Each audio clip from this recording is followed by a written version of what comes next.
Assalamualaikum warahmatullahi wabarakatuh. Salam sejahtera untuk semuanya. Kali ini di minggu keempat ini kita akan membahas mengenai teknik diagnosis COVID-19 yaitu rapid antibody. Kalau misalnya minggu kemarin kita sudah membahas mengenai rapid antigen, maka minggu ini kita akan fokus membahas mengenai rapid antibody. Nah, tujuan pada pertemuan kali ini itu adalah yaitu peserta mampu memahami dan menjelaskan perbedaan rapid antigen dan antibody. Kemudian yang kedua, mampu memahami dan menjelaskan prinsip pemeriksaan rapid antibody.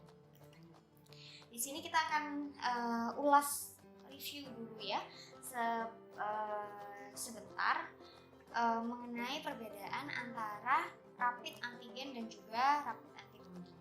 Jadi kalau misalnya secara prinsip di sini bisa Bapak Ibu lihat. Jadi secara prinsip antigen itu memberi informasi kepada kita apakah orang tersebut sedang terinfeksi dengan virus SARS-CoV-2 atau tidak. Kalau rapid antibody itu memberikan informasi kepada kita apakah orang tersebut pernah terinfeksi virus SARS-CoV-2. Nah, untuk spesimen sendiri, kalau rapid antigen menggunakan swab hidung ataupun tenggorokan, swab nasal atau tenggorokan, sedangkan jika rapid antibody karena merupakan salah satu metode serologikal, itu berarti menggunakan sampel darah atau serum. Nah, kalau misalnya rapid antigen secara prinsip kemarin seperti yang kami jelaskan minggu lalu, kalau rapid antigen dia mendeteksi protein struktur protein yang ada dalam di permukaan virus. Sedangkan kalau antibody itu bisa digunakan untuk mendeteksi ketika antibody terhadap virus SARS-CoV-2 pada pasien itu sudah terbentuk. Gitu. Jadi kalau misalnya dan untuk penggunaannya, kalau rapid antigen itu digunakan pada fase awal infeksi ya, Bapak Ibu semua.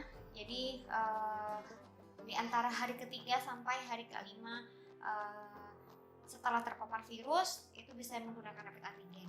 Sedangkan kalau rapid antibody itu harus menunggu sampai paling tidak 1 minggu setelah terpapar virus. Jadi untuk tahu ada tidaknya antibody yang terbentuk itu paling tidak minimal itu 7 hari atau 1 minggu. Gitu.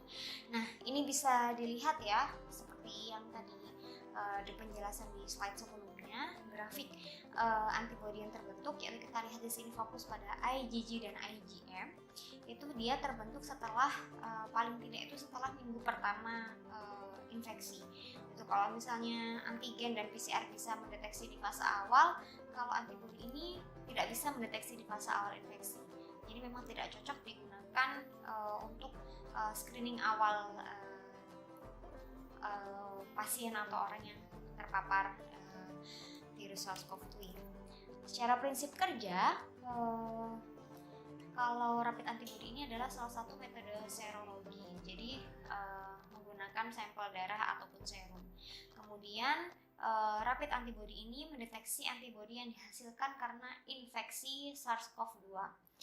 Dan yang beredar sekarang, alat yang beredar sekarang itu biasanya mendeteksi IgG dan IgM yang terbentuknya biasanya 1 sampai 3 minggu pasca terpapar atau pasca infeksi. Nah, untuk prinsip kerja sendiri di sini bisa dilihat ya. Kalau alat yang ada sekarang kan memang bisanya mendeteksi IgG dan juga IgM. Di sini bisa dilihat sama dengan rapid antigen menggunakan prinsip atau metode lateral flow assay. Jadi bentuknya lateral. Jadi di sini ada sampel PET sama ya seperti rapid antigen kemarin. Cuman bedanya di sini garis yang dipakai untuk mendeteksi itu ada 3 karena mendeteksi IgM dan juga IgG. Nah, di sini bisa dilihat di grafik atau gambar yang ada pada slide. Jadi di conjugation PET di sini ini ada antigen COVID-19 yang terkonjugasikan dengan pewarna. Nah, biasanya biasanya yang digunakan di sini pewarna AU ya. Jadi kalau misalnya nanti di sampel pasien itu ada antibodi, entah itu IgG atau IgM, dia kemudian nanti akan berikatan dengan antigen yang ada pada conjugation pad di sini. Kemudian di line IgM ada anti-human IgM, jadi antibodi terhadap antibodi IgM. Gitu. Ini IgM, anti-human IgM untuk mendeteksi IgM pada sampel serum. Kemudian pada garis IgG ada anti-human IgG yang bisa mendeteksi IgG pada sampel serum. Kemudian di garis kontrol ini ada anti-rabbit IgG.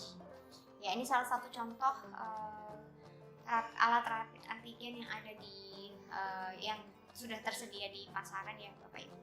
Jadi misalnya di sini ketika pada sampel serum pasien yang kita periksa itu terdapat antibodi IgG dan IgM, maka nanti dia akan berikatan dengan antigen yang ada di conjugation pad.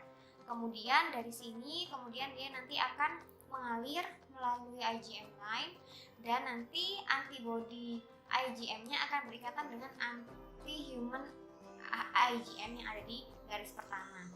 Kemudian sama jika nanti di sampel serum itu ada IgG-nya, nanti dia akan berikatan dengan anti-human IgG yang ada di garis kedua. Sedangkan anti-rabbit IgG ini dia akan berikatan dengan antigen yang ada pada yang terbawa pada conjugation pad. Jadi sama prinsipnya ya seperti alat rapid antigen. Di kontrol line, garis yang ada di kontrol line ini harus selalu muncul untuk mendeteksi apakah alat tersebut valid atau bekerja dengan baik atau tidak. Di sini bisa dilihat juga yang merupakan interpretasi hasil ya. Di sini kalau IgM garis pada M, G dan C-nya positif atau muncul garis, berarti itu terdapat antibodi IgM dan IgG pada sampel serum. Sedangkan kalau garis hanya pada IgG dan C saja yang muncul, kontrol saja, maka IgG positif. Kemudian jika IgM saja, berarti IgM positif.